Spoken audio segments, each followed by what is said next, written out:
Indianapolis Colts are rolling the dice. The Colts took the very raw but super talented Anthony Richardson 4th overall at the draft. Now, he wasn't great at Florida, but when you see his physical tools, it's super clear that he could turn into something incredible. That being said, he needs to be developed correctly because he could easily be a bust. And that's why I think the Colts went out and hired a brand new head coach and made some very interesting moves this offseason to set up their future that's now going to revolve around Anthony Richardson. Anthony Richardson's first year as a starter in college was this past season, and Florida ended up going just 6-6 in the regular season. They weren't very good, and Richardson's numbers weren't particularly good either. He passed for 2,500 yards and 17 touchdowns to 9 interceptions, while completing only 53.8% of his passes and rushing for 600 yards and 9 touchdowns. Watching the Gators play, they were just bad. They may have had some good talent, but it just wasn't up to par with some of the top dogs in the SEC.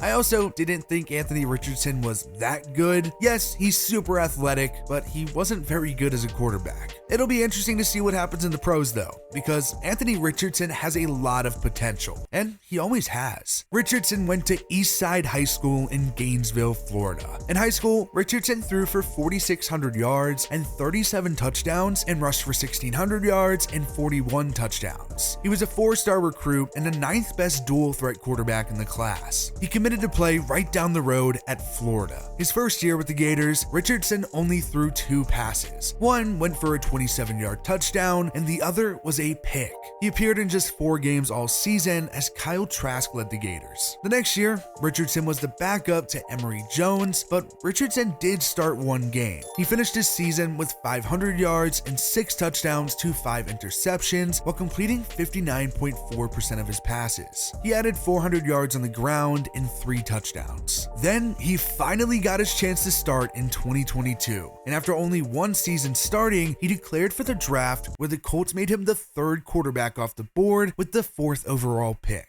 Anthony Richardson is a guy that a lot of people think needs to sit and develop for a bit, and I agree. The Colts did sign Gardner Minshew to a 1-year, $3.5 million contract. He spent the last 2 seasons as a backup with the Eagles. Indianapolis does also have Nick Foles. He's a more experienced veteran and has a Super Bowl win under his belt. Minshew isn't super experienced, and Foles was just horrible last season. So ideally, the Colts have a guy for Richardson to confidently sit behind for a year, but that's not really the case. That is definitely something worth worrying about a little bit, because I think Anthony Richardson has a high bust potential, and throwing him into the fire too early could hurt him. He is very raw, and he does have the physical tools, but he wasn't that good at Florida. He needs a lot to go his way to turn into something special. Luckily for him, even if he were to start week 1, the Indianapolis offense is probably still going to run through Jonathan Taylor. I know he's coming off of a down season after dealing with an ankle injury, but in 2021, he did rush for over 1,800 yards and 18 touchdowns, both of which led the league, by the way. He was truly dominant that season, and if he can return to full health, he should be the most important player on that Colts offense. On the receiving end of things, the number 1 is likely Michael Pittman. He had a career-high 99 catches last season and recorded over 1,000 yards in 2021.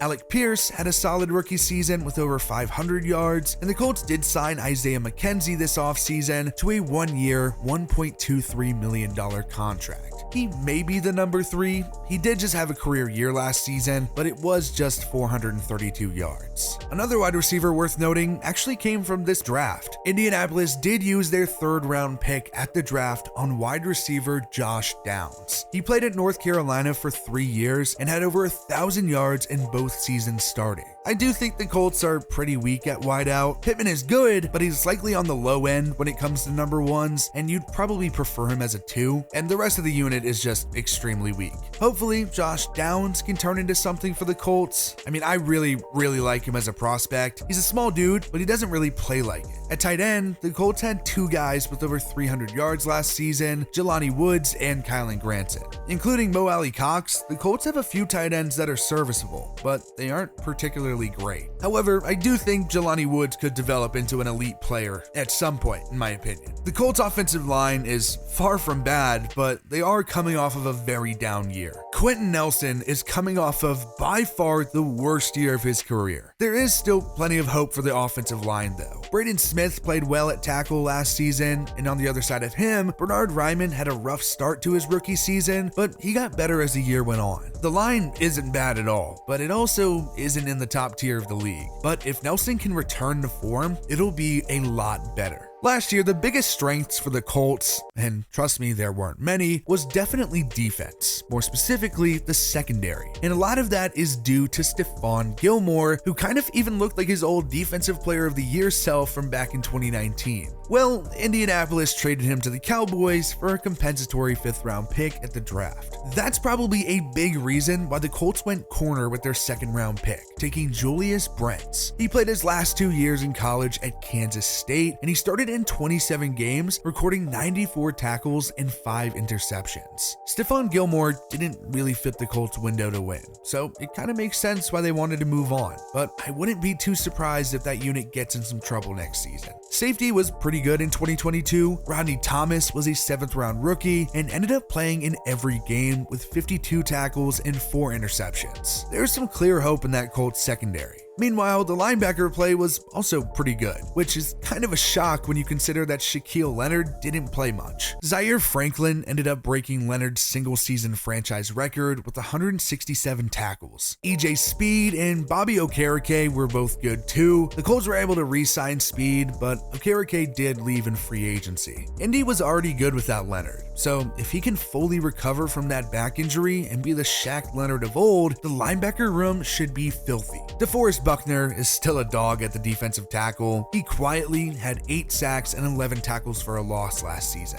Yannick Ngakoue led the team in sacks with 9.5, and he had 8 tackles for a loss in his first season in Indy. But now he's a free agent. 2021 first-rounder Kwity Paye showed some development, but an ankle injury did kind of derail his season.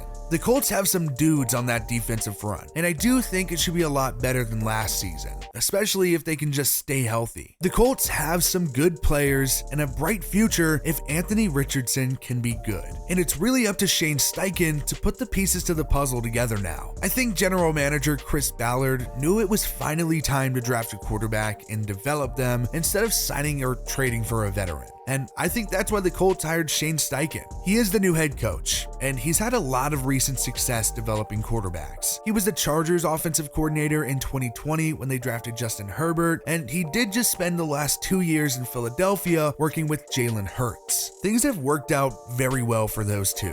And now, Steichen is back up to the task of developing another young quarterback. Shane Steichen seems to be a really smart guy, and who really knows if he'll turn out to be a good head coach. But at the very least, I do expect him to be huge for the development of Anthony Richardson. In all honesty, I think Anthony Richardson is a very risky prospect who needs to go to a good spot, and I think the Colts could actually be that. Shane Steichen has a good track record, and that offense has enough weapons for Richardson to rely on. The Colts have a pretty good roster, and they may even be able to win soon, or at least sooner than the Panthers or Texans. Who knows if Anthony Richardson is going to actually turn out to be a star or not, but he has all the tools to do so. He could also be a complete bust, and we'll look back at this and wonder what the hell the Colts were thinking. But only time will tell, and the Colts are betting on Anthony Richardson being their franchise quarterback, and if they're lucky, they might just be able to turn him into that.